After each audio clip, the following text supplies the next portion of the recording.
God has an incredible life for you. But you ain't gonna get there if you give up. You can't get to what God got for you if you stop. You can't get to what God got for you if you're afraid. But the best things in life is on the other side of fear. But one of the things that I've always done to help overcome my fears is I make my dreams bigger than all my fears. God really does want to use you as an example of what he can do. You just got to volunteer. But you got to be willing to go through something to get to it. Success ain't free. They ain't passing out money, man. Anybody sending none to your house. That ain't how this works. You got to go get it. But in order to go get it, you got to want something. You got to have vision boards. You got to have stuff you dream about. You got to have this stuff written down. That being successful is not an accident. You know what I can't stand when I hear Christians say, if it was the Lord's will, I would have had some money by now. No, you can't dump that on God. God's will is that you prosper. That's his will.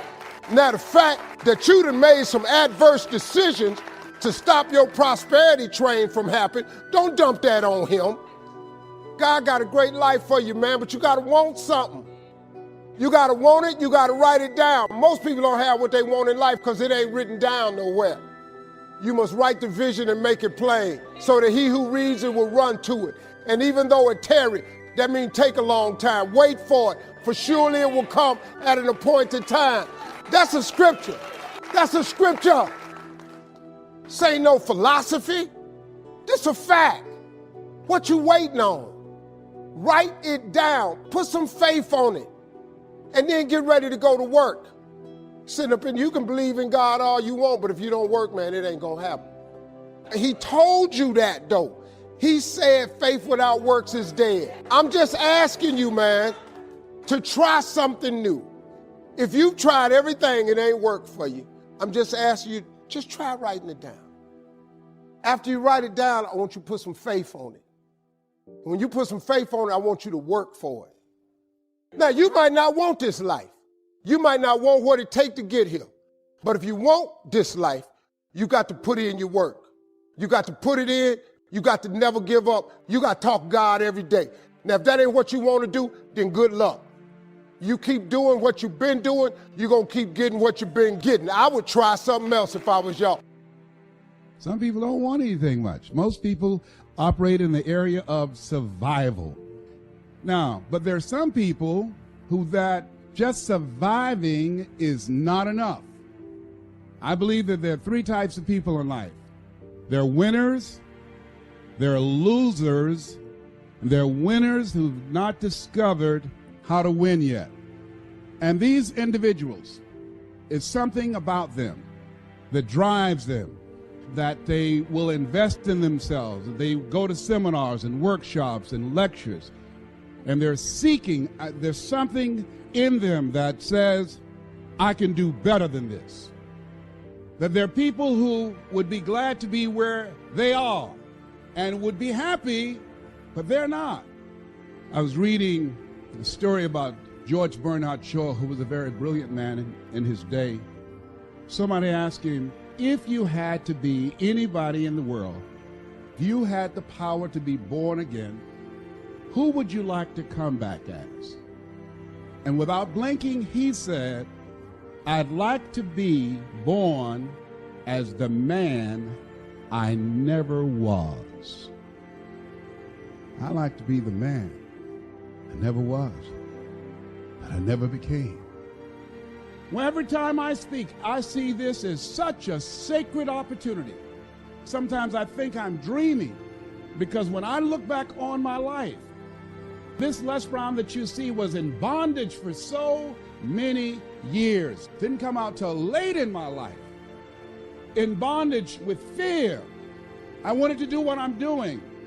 I thought about things I wanted to accomplish, and I held myself back because I was afraid to fail. I was afraid that I would embarrass myself. I was intimidated by people who had college degrees. And so I would think about the things I wanted to do, and then I would start thinking about the fact, Les, you can't do that. You don't have a college education. Les, come on, be logical, be practical.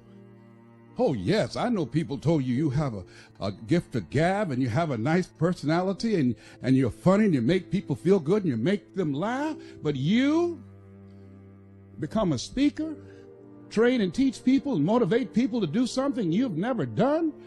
You can't do that, LesBrown. See, my heart said I can do that. And then I made a critical mistake. I asked how. The mind became operative and said, LesBrown, I heard what your heart said, but I want to ask you, how will you do that? And so I went from my heart to my mind. At that time, I wanted to earn $1,000 an hour. My mind said, do you make $1,000 a week? I said, no. Have you ever done this before? I said, no. Okay. Have you any contacts with anybody that can teach you how to do this? No. Do you have the money? No. Do you have the credentials? No. Well, let me ask you, do you really think you could do this? No. There's an African proverb that says, if there's no enemy within, the enemy outside can do you no harm. How many of you ever thought about something you wanted to do? You felt it in your heart, and you talked yourself out of it. Raise your hand if you know what I'm talking about. I talked myself out of it. No one did it to me but me. Sometimes we have to stand up inside ourselves. Sometimes we have to fight ourselves. Sometimes you have a dream and goal that you want to achieve, and you say, oh, I can't do that. You got to tell yourself to shut up. Don't tell me I can't do that. Sometimes you got to talk to yourself. Oh, I can do this. Oh, I will do it. I have got to do this. What you think about your dream? And I want you to increase your dream. I said you have something special. You have greatness in you. You have the ability to do more than you can ever begin to imagine. Greatness, it's a choice. It's not your destiny.